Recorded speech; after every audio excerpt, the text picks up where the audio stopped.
રામકથાની પ્રબળ પ્રેરણા. લેખક પંડિત શ્રીરામ શર્મા આચાર્યજી. આવો ઓડિયો બુકમાં જઈએ. રામકથાની પ્રબળ પ્રેરણા. ચેપ્ટર 1, સંસ્કાર, તપ, સાધનાનું પરિણામ. ગાયત્રી તપોભૂમિ મથુરામાં 6 સપ્ટેમ્બર 1968 પ્રાતઃકાળે અપાયેલું પૂજ્ય ગુરુદેવનું પ્રવચન. દેવીઓ અને ભાઈઓ, ભગવાન રામચંદ્રજીનો જન્મ મર્યાદાને કાયમ રાખવા માટે થયો હતો. રામાયણ લખવાનો પણ આ જ ઉદ્દેશ્ય છે કે લોકોને ભગવાનના ચરિત્ર પરથી પ્રેરણા મળે, તેઓ મર્યાદામાં રહેવાનું શીખે. ગ્રહસ્થ જીવન કેવું હોવું જોઈએ, આપણો વ્યવહાર કેવો હોવો જોઈએ, આ બધું જ રામાયણ શીખવે છે. સ્વયંભૂ મનુ અને રાણી શત્રુપાએ બ્રહ્મચર્યપૂર્વક રહી અને કઠોર તપ કર્યું. ત્યારે ભગવાને પ્રસન્ન થઈને પૂછ્યું કે વત્સ, શું ઈચ્છો છો? તેમણે કહ્યું, હે પ્રભુ, આપ અમને એવું સંસ્કારવાન સંતાન પ્રદાન કરો કે જેની આપના ચરણોમાં અનન્ય ભક્તિ હોય. એવું સંતાન ના આપશો જે સંસારમાં પોતે પણ ઉપહાસનું કારણ બને અને પૂર્વજોનું નામ પણ ડૂબાડે. ભગવાન હસ્યા અને કહ્યું, તમે તપ કર્યું છે, તમારો ઉદ્દેશ્ય અને આદર્શ ઊંચા છે, તમારે ત્યાં સંસ્કારવાન સંતાન જ થશે. સંતાનની કામના પરમાર્થ માટે, ઊંચા ઉદ્દેશ્ય માટે જ કરો, વાસનાની ઈચ્છાથી નહીં. આપણું સંતાન સંસારને ખૂબસૂરત બનાવવામાં પોતાનું જીવન લગાવે એવી ભાવના હોવી જોઈએ. મનુ અને શત્રુપા પછીનો જન્મ રાજા દશરથ અને કૌશલ્યાજીના રૂપમાં થયો. સંસ્કારવાન સંતાન માટે એમણે શ્રૃંગી ઋષિ દ્વારા પુત્રષ્ટિ યજ્ઞ કરાવ્યો. તે યજ્ઞના પ્રભાવથી તેમના ત્યાં સંતાનોએ જન્મ લીધો. રાજા દશરથ અને માતા કૌશલ્યાજીએ બાળકોને સુસંસ્કાર બનાવવા માટે સુંદર વ્યવસ્થા કરી છે. પતિ પત્ની બંનેના આચરણથી બાળક સંસ્કારી બને છે. આજકાલ તો લોકો સંતાન પેદા કરવા તો ઈચ્છે છે, પરંતુ તેને સાચી દિશા આપવા માટે, સુસંસ્કારી બનાવવા માટે થોડું પણ ધ્યાન આપતા નથી. અનાજ નહીં, મકાન નહીં, કપડાં નહીં, સંસ્કાર નહીં, તો પછી બાળકોને જન્મ આપવાનું સામાજિક મૂલ્ય શું રહ્યું? મહારાજા દશરથે બાળકોને યોગ્ય સમયે સંસ્કાર આપવા માટે મહામુનિ વશિષ્ઠજીને બોલાવ્યા છે. સંસ્કાર પ્રદાન કરવા માટે એવા જ વ્યક્તિને બોલાવવા જોઈએ જે બાળકોને આદર્શ ચરિત્રથી સુસંપન્ન બનાવી શકે. પ્રાચીન સમયથી ઋષિઓએ સંસ્કારોની વ્યવસ્થા બનાવી છે. સંસ્કારોનો બાળકોના મન મસ્તક ઉપર બહુ મોટો પ્રભાવ પડે છે. તેનાથી ધર્મ ભાવના પેદા થાય છે. બાળક બહુ જલ્દી શીખી લે છે. બાળકોમાં અનુકરણની પ્રવૃત્તિઓ હોય છે. બાળ મનને જે દિશામાં પણ પ્રવૃત્ત કરવામાં આવે તે બાજુ તે વળે છે. સૌથી પહેલા જાતકર્મ અને નામકરણ સંસ્કાર થયા. રાજા દશરથ કહ્યું, હે ગુરુદેવ, એવું નામ રાખજો કે જે સાર્થક થાય. એવું નામ ન રાખતા. કુડામલ, ધૂડામલ, નકટામલ નામ એવા જ રાખવા જોઈએ જેનાથી આત્મગૌરવ અનુભવાય. તમારે તમારા બાળકોને શિક્ષણ આપવાનું છે. તે માટે રામાયણમાંથી બોધ લેવો જોઈએ. હું રામની કેટલી વાતો કહું. અવતારોની વાર્તા કહેવાનું રામાયણનું ઉદ્દેશ્ય નથી. તેનો તો એકમાત્ર ઉદ્દેશ્ય છે કથાના માધ્યમથી લોક શિક્ષણ આપવું. જ્યારે રાજકુમાર જ્યારે મોટા થયા ત્યારે અન્નપ્રાશન તથા મુન્નન સંસ્કાર કરવામાં આવ્યા. સંસ્કારના સમયે માતા, પિતા, કાકા, કાકી, દાદા, ભાઈ, ભાભી બધાને ભેગા કરવામાં આવે છે. કેવું બોલવું, કેવો વ્યવહાર કરવો જોઈએ, આ બધું કુટુંબીજનો શીખવે છે. દરેક પરિવાર વાળાઓએ એ ધ્યાન રાખવું જોઈએ કે નવા આત્માને કેવી રીતે સંસ્કારી બનાવી શકાય. આજકાલના મા બાપ તો સંસ્કારમાં આંધી તોફાન પેદા કરવાનું જાણે છે. માત્ર ને માત્ર સંસ્કારમાં આંધી તોફાન પેદા કરવાનું જ જાણે છે. સંસ્કારમાં આંધી તોફાન કરવાની શું જરૂર છે? જો તમારા બાળકમાં સંસ્કાર પેદા ન કરી શકો તો બાળકને જન્મ જ ના આપવો જોઈએ. ચારે રાજકુમાર જ્યારે મોટા થયા ત્યારે યજ્ઞોપવિત સંસ્કાર કરાવવામાં આવ્યા. યજ્ઞોપવિત સંસ્કાર એવા નહીં કે જે રીતે આજકાલ પંડિતજી આપે છે, દાન દક્ષિણા લઈ જાય છે અને દોરો પહેરાવી જતા રહે છે. જનોઈ આપનાર એવા હોય જે જનોઈ આપવાની સાથે સાથે જનોઈની પ્રેરણા પણ ભરી દે. રામચંદ્રજીને ભણાવવા માટે કોઈ ટ્યુટર રાખવામાં આવ્યા ન હતા. શિક્ષા દીક્ષા માટે તેમને ગુરુકુળમાં મોકલવામાં આવ્યા. ઘરનું વાતાવરણ એટલું સારું નથી હોતું. ગુરુકુળમાં યોગ્ય માર્ગદર્શન અને વિદ્યા શીખવા માટે અનુકૂળ વાતાવરણ હોય છે. ગુરુ એને કહે છે જેનામાં મનુષ્યને શ્રેષ્ઠ બનાવવાની શક્તિ હોય છે. ગુરુકુળમાં ચારે ભાઈઓને વિદ્યા શીખવા માટે મોકલવામાં આવે છે. ચારે ભાઈઓએ થોડા સમયમાં બધી જ વિદ્યાઓ શીખી લીધી. આ રીતે માતા પિતાનું પૂરું ધ્યાન બાળકોને સુસંસ્કારી બનાવવામાં લાગ્યું. ક્યાંક બાળક કુસંસ્કારી તો નથી બની રહ્યા ને, એ વાતનું પણ તેમણે પૂરેપૂરું ધ્યાન આપ્યું. યાદ રાખો કે જો આ બાળક કુસંસ્કારી બને છે તો તે માટે માતા પિતા પણ સમાન રૂપથી જવાબદાર હોય છે. એક હતો ચોર, એને ફાંસીની સજા ફરમાવવામાં આવી. તેને પોતાની અંતિમ ઈચ્છા પૂછવામાં આવી તો ચોરે કહ્યું કે મારે મારી માને મળવું છે. અને જ્યારે તેને તેની મા સાથે મળવા દેવામાં આવ્યો તો એણે પોતાના દાંતોથી એ માનું નાક કાપી લીધું. માએ જોરથી ચીસ પાડી, અરે રે બેટા, આ તે શું કરી નાખ્યું? બેટો બોલ્યો, માં, તે મને સંસ્કારવાન ન બનાવ્યો. જ્યારે હું નાનપણમાં ચોરી કરીને લાવતો હતો ત્યારે તું ચોરીનો માલ રાખી લેતી હતી. તો પહેલાથી મને ચોરી કરતા જો રોકત તો આજે મારી આ સજા, મને આ સજા શું કામ મળત? બાળકને નાનપણથી જ સુધારવું જોઈએ. માતા પિતા વાલીઓએ એ જોવું જોઈએ કે તે રમી રહ્યો છે ત્યાં કોઈ ગાડી ગલોચ તો નથી કરી રહ્યો ને, બાળક કોઈ ખરાબ આદત તો નથી શીખી રહ્યો ને. આ બધી બાબતોનો ખ્યાલ રાખવો જોઈએ. રાજા દશરથ અને રાણીઓએ પોતાના સંતાનોને એવા જ શુભ સંસ્કાર આપ્યા છે. ચારે રાજકુમારો જે પણ કામ કરતા તે માતા પિતાની આજ્ઞા લઈને જ કરતા હતા. બાળપણની ઉંમર અનુશાસન શીખવાની ઉંમર છે. શરૂઆતથી જ અનુશાસન શીખવવું જોઈએ.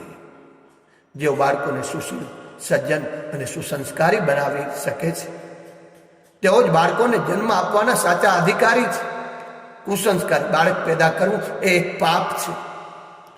આજકાલ તો ઉપદેશ આપવા માટે સૌ તૈયાર છે પણ ચરિત્ર ઠીક કરતા નથી. રામાયણ વાંચવાથી વૈકુંઠ જશો એવું હું નથી કહેતો, પરંતુ જે તેના આદર્શ પર ચાલશે તે જરૂર ધરતી પર સ્વર્ગ બનાવી લેશે. રામાયણ એ વાંચવાનું નહીં, લોક શિક્ષણનું પુસ્તક છે. મનુષ્યએ એક જ લગ્ન કરવા જોઈએ. વધુ પત્નીઓ કરવાથી ઘર નરક બની જાય છે. આ શિક્ષણ આપણને રામાયણમાંથી મળે છે. રાજા દશરથને 3 રાણીઓ હતી. એક ઘરમાં એકથી વધુ સ્ત્રીઓ હોય તો તેમનો સ્વભાવ પણ અલગ અલગ હોય છે. કૈકેયીની કુમતી સૂજી તો ઘરમાં હાહાકાર મચી ગયો. કૈકેયીએ વરદાન માંગી લીધું કે રામને 14 વર્ષનો વનવાસ અને ભરતને રાજગાદી. કૈકેયી પાસેથી દશરથને આવી અપેક્ષા ન હતી. તેઓ સ્વપ્નમાં પણ આવી કલ્પના કરતા ન હતા. તેમને અપાર વેદના થઈ. પિતાજી દુઃખી છે એવું જોયું તો રામચંદ્રજીએ કહ્યું, પિતાજી મને કહો કે તમે દુઃખી કેમ છો? શું કરવાનું છે? એમાં તમે મને બતાવો કે મારે શું કરવાનું છે. કૈકેયીએ કહ્યું, તમારા ઉપર તમારા પિતાને મોહ છે. મેં બે વરદાન માંગી લીધા, હવે તેમને આપવામાં દુઃખ છે. હવે તમારા પિતાજીને એક જ સંકટ છે કે વચન નથી પાડતા તો મર્યાદાનો ભંગ થાય છે અને પુત્રને વનમાં મોકલે છે તો પુત્ર વિયોગનું દારૂણ દુઃખ સહેવું પડે છે. ત્યારે રામચંદ્રજી કહે છે, હે માં, જે માતા પિતાની આજ્ઞાનું પાલન કરે છે તે બાળક ધન્ય છે. જે બાળક પોતાના માતા પિતાને સંતોષ આપી શકે છે તે બાળક ભાગ્યશાળી છે. આ પૃથ્વી પર તેનું જ નામ ધન્ય છે. જે માતા પિતાની ગરિમા જાળવી રાખે છે. ભગવાન શ્રી રામચંદ્રજીએ નિશ્ચય કર્યો કે માતા પિતા અને ગુરુની આજ્ઞા શિરોધાર્ય કરવી જોઈએ. ભગવાન રામચંદ્રજીની દિનચર્યા તો જુઓ. સમયસર ઉઠે, ઘરમાં માતા પિતાના ચરણ સ્પર્શ કરે, ખાવાનું ખાય તો પણ એકલા નહીં, બધા ભાઈઓ સાથે મળીને ભોજન કરે, રમત રમે તો ઝઘડે નહીં. આ સંસ્કાર માતા પિતાએ આપ્યા હતા. તેઓ સારા બનતા ગયા. અરે જ્યાં પણ ગયા શુભ સમાચાર લઈને જ આવ્યા, ક્યાંયથી લડાઈ ઝઘડો લઈને ના આવ્યા. યજ્ઞની રક્ષા માટે વિશ્વામિત્રજી રામચંદ્રજીને લેવા આવ્યા ત્યારે મહારાજા દશરથજીએ કહ્યું છે, ઋષિવર આપ સૈન્યને લઈ જાઓ પણ બાળકોને અહીંયા છોડી જાઓ. મહર્ષિએ ખૂબ આગ્રહ કર્યો ત્યારે બાળકોને આશીર્વાદ આપી દશરથજીએ વિશ્વામિત્રને સોંપ્યા. શ્રી રામ લક્ષ્મણ બંને ભાઈઓએ રાક્ષસોનો સંહાર કર્યો અને સૌ ઋષિ મુનિઓ નિર્ભય થઈ યજ્ઞ કરવા લાગ્યા. ત્યારબાદ મહર્ષિ વિશ્વામિત્રજી તેમને જનકપુરમાં થઈ રહેલ ધનુષ્ય યજ્ઞમાં લઈ ગયા. શંભુનું ધનુષ્ય ઘણું ભારે હતું. મોટા મોટા વીરોથી પણ તે ન તૂટ્યું. જેઓ પહાડ ઉઠાવી શકતા હતા, અરે પહાડોના પહાડ ઉઠાવી શકતા હતા, તેમનાથી પણ ન ઉઠ્યું. ભગવાન રામે ધનુષ્ય ઉઠાવી લીધું અને તોડીને સ્વયંવર જીતી લીધું. પરશુરામજી આવ્યા અને તેમને અત્યંત કડવા વચનો કહ્યા. રામચંદ્રજીએ પોતાના વિનમ્ર સ્વભાવથી જ તેમને શાંત કર્યા. એવું સાંભળ્યું નથી કે બંનેમાં ગાલીગલોચ થયો અથવા મારપીટ થઈ હોય. સજ્જનો પોતાની સજ્જનતા ક્યારેય ગુમાવતા નથી. પરશુરામજી ફરસું લઈને આવ્યા હતા મસ્તક કાપવા, પરંતુ શ્રી રામે તેમને શાંત કરી અને મોકલી દીધા. જ્યારે દૂત અયોધ્યા સમાચાર લઈને ગયા તો દૂતોને દશરથજીએ પૂછ્યું કે અમારા પુત્રોએ ત્યાં કોઈ અભદ્ર વ્યવહાર તો નથી કર્યો ને, કોઈ દહેજની વાત તો નથી કરી ને? દૂતોએ કહ્યું, ના હે રાજન, આપ તો ખૂબ જ સૌભાગ્યશાળી છો. આપના બાળકો તો ત્રણેય લોકમાં અજવાળું ફેલાવનાર છે. ચંદ્રમા અને સૂરજથી પણ વધુ યશ તમારા બાળકોનો છે. દરેક માતા પિતાની શાન એમાં જ છે કે એમનું બાળક ગુણવાન, ચરિત્રવાન, શીલવાન હોય. મહોલાવાળા કહે કે આવું બાળક ક્યાંય જોયું નથી, કેટલું શાલીન, કેટલું સભ્ય છે. બાળકનું ગૌરવ આ જ વાતમાં છે. આપનો દીકરો કલેક્ટર, વકીલ, મિનિસ્ટર, એન્જિનિયર કે મેજિસ્ટ્રેટ બની ગયો હોય એમાં ગૌરવ નથી. કિસ્સો સંભળાવવામાં શાન એ વાતમાં છે કે લોકો કહે કે આવો દીકરો કદી જોયો નથી. એવો દીકરો શા કામનો, જે એક પત્ની વિલાયતથી લઈને આવ્યો હોય અને એક ઘરે બેઠેલી હોય. એમાં પણ શું પિતાની કોઈ આબરૂ છે? શ્રી રામચંદ્રજી પિતાજીને કહી રહ્યા છે, પિતાજી મને આજ્ઞા આપો, આ મારી અને આપની બંનેની ખુશીનો સમય છે. જો પિતા પ્રેમ પ્રમાદ કરે તો પુત્ર કર્તવ્યથી વિમુખ થઈ જાય છે. કર્તવ્યથી કર્મથી જે વિચલિત કરાવે છે તેઓ પ્રેમ અને પ્રમાદી છે. રામાયણ આજ્ઞા અને અવજ્ઞા બંને શીખવે છે કે જે વાત યોગ્ય લાગે તેનું પાલન કરો અને જે અયોગ્ય હોય તેની અવજ્ઞા પણ કરો. રામચંદ્રજીએ એવું જ કહ્યું. પિતાજીના રોકવા છતાં પણ એ ના રોકાયા. વનમાં જવા માટે સહર્ષ તૈયાર થઈ ગયા. રામચંદ્રજી સીતાજીને કહી રહ્યા છે, મારી આજ્ઞા છે કે તમે વનમાં ના આવો, ઘેર રહી માતા પિતાની સેવા કરો. સીતાજી આજ્ઞા ન માની. સુખમાં પતિની સાથે રહી છું તો દુઃખમાં પણ સાથે રહેવું એ મારું પરમ કર્તવ્ય છે. આમ વિચારી વનવાસમાં ગયા છે. લક્ષ્મણજી કહી રહ્યા છે, ભાઈ હું તમારા વગર કેવી રીતે રહી શકીશ? મારું તો સર્વસ્વ આપ જ છો. ભગવાન કહે છે, ભરત અત્યારે છે નહીં, પિતાજી વૃદ્ધ છે, તું ઘરે જ રહે, માતા પિતાનું ધ્યાન રાખજે, તેમની સેવા કરજે. પરંતુ લક્ષ્મણજીએ પણ ક્યાં એમનું કહેલું માન્યું? તેઓ પણ સાથે ગયા છે. ભરતજીને જ્યારે ખબર પડી કે ભાઈ શ્રીરામને વનવાસ થયો છે તો તેઓ પણ રામચંદ્રજીને પાછા લાવવા માટે વનમાં ગયા છે. પરંતુ ભગવાન શું રામે તેમનું કયું માન્યું? ગુરુ, મંત્રી, કુટુંબી બધા મનાવવા આવ્યા છે, આખું અયોધ્યા મનાવવા આવ્યું છે, પરંતુ ભગવાન પાછા નથી આવ્યા. બધાને ભગવાન રામે કહ્યું, તમે મને જોઈને દુઃખી થઈ રહ્યા છો? શું આપે શિવી, દધીચી, હરિશ્ચંદ્રનું જીવન નથી જોયું? કેટલા દુઃખો સહ્યા હતા તેઓએ. ધર્મના માર્ગે ચાલવામાં ગમે તેટલા કષ્ટ આવે, દુઃખો આવે, તો પણ એનો સ્વીકાર કરવો જોઈએ. સત્ય સમાન બીજો કોઈ ધર્મ નથી. એ મંત્રીઓ, એ ગુરુજનો, આપ સૌ મને પાછો લઈ જવા માંગો છો, પરંતુ મેં ધર્મના માર્ગ પર ડગ માંડી દીધા છે. તેને હું છોડી દઉં તો ત્રણેય લોકમાં મારી નિંદા થશે. લોકો નિંદા કરે તો તે નિંદનીય જીવન મરવા સમાન જ છે.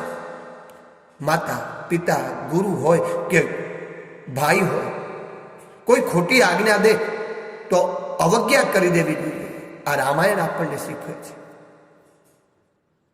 જ્યાં ધર્મ તથા કર્તવ્ય આવે છે એનું જ પાલન કરો. જે વ્યક્તિ ધર્મ પર અટળ રહે છે તેની પાસે બધી જ ચીજો ચાલી આવે છે.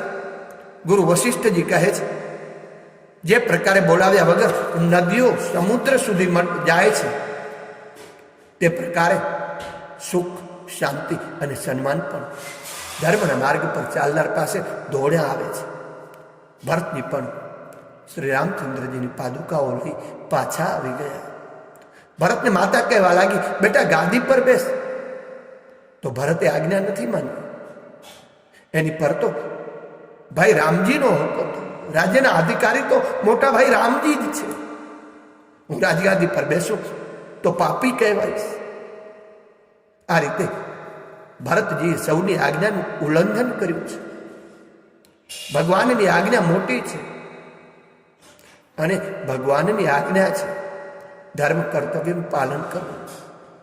એ જ વાનરો જેમણે ઘર છોડી ભગવાનનું કાર્ય કર્યું, પરમાર્થનું કામ કર્યું, તેમના વિષયમાં ભગવાન રામચંદ્રજી કહે છે કે મારા ભક્તો એ છે જે મારી આજ્ઞાનું પાલન કરે છે. ફક્ત મારા ફેરવનારો મારો ભક્ત નથી. તમે ધર્મના માર્ગ પર મારી આજ્ઞાનું પાલન કરી રહ્યા છો, એટલે જ તમે મારા સ્નેહના અધિકારી છો. આજકાલ માતા પિતા સંતાનને સુસંસ્કારી નથી બનાવી શકતા. તેઓ કહે છે સમય નથી મળતો કે જેથી બાળકો પર ધ્યાન આપી શકીએ. તો પછી બાળકો પેદા ન કરો. સંસ્કાર એ તપસ્યાનું ફળ છે. રામાયણ આપણને શીખવે છે કે ઉચિત આજ્ઞાનું પાલન કરો.